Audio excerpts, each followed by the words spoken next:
Gloire à l'Éternel des armées. Alléluia, bienvenue à une minute de prière de ce mardi 23 septembre 2025. Aujourd'hui, le Seigneur a mis en mon cœur le désir de partager avec vous ce passage de Actes chapitre 26, le verset 19. Je lis au nom de Jésus-Christ.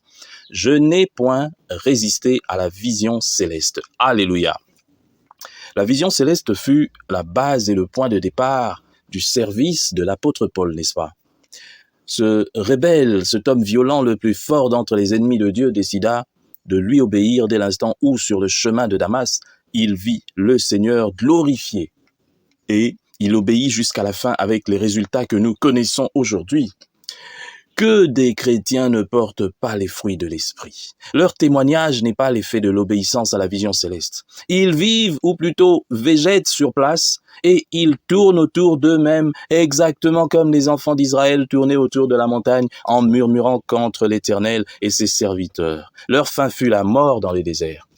Aujourd'hui, si le monde pense que un pasteur, un ministère riche en termes d'argent, en termes de popularité, c'est le ministère qui est avec Dieu, c'est le serviteur qui est avec Dieu. Mensonge!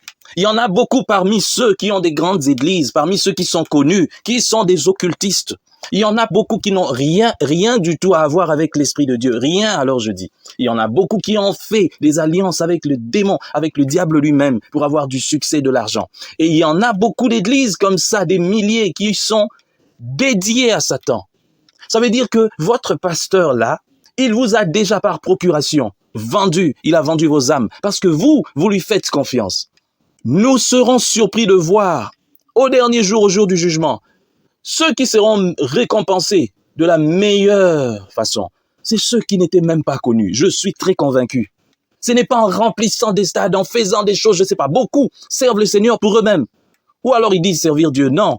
Visiblement, ils servent le Seigneur, mais c'est pour eux-mêmes. C'est pour leur avantage. Ça n'a rien à voir. Vous le verrez.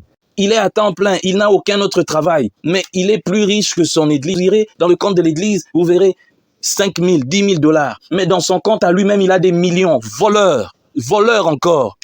C'est parce que nous vivons une époque où les gens préfèrent qu'on les trompe, qu'on les mente, qu'on leur dise des histoires plutôt que la vérité. La vérité est que beaucoup de ceux qui portent le nom de chrétiens, de serviteurs de Dieu, ne le sont pas en réalité. Ce sont des profiteurs, des imposteurs, des escrocs. Beaucoup. Ça fait mal, mais il faut le dire. Celui qui a vu cette vision, qui a eu cette vision céleste comme Paul, ne va plus courir derrière les biens de ce monde, ne va plus courir derrière le succès. Il s'en fout. Il dira comme Paul, mourir m'est un gain. Mais combien peuvent le dire aujourd'hui? Ils sont là à protéger le patrimoine, le patrimoine. Cher peuple de Dieu, ouvrez les yeux. Revenez à Dieu lui-même. Et pour cela, lisez la parole de Dieu et demandez en prière que Dieu puisse vous ouvrir les yeux, que vous puissiez avoir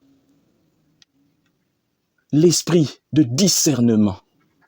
Que Dieu bénisse sa parole, qu'il bénisse tous qui m'ont suivi, que cette parole atteigne les extrémités de la terre. Au nom puissant du Seigneur Jésus-Christ. Amen. Bonne journée à tous.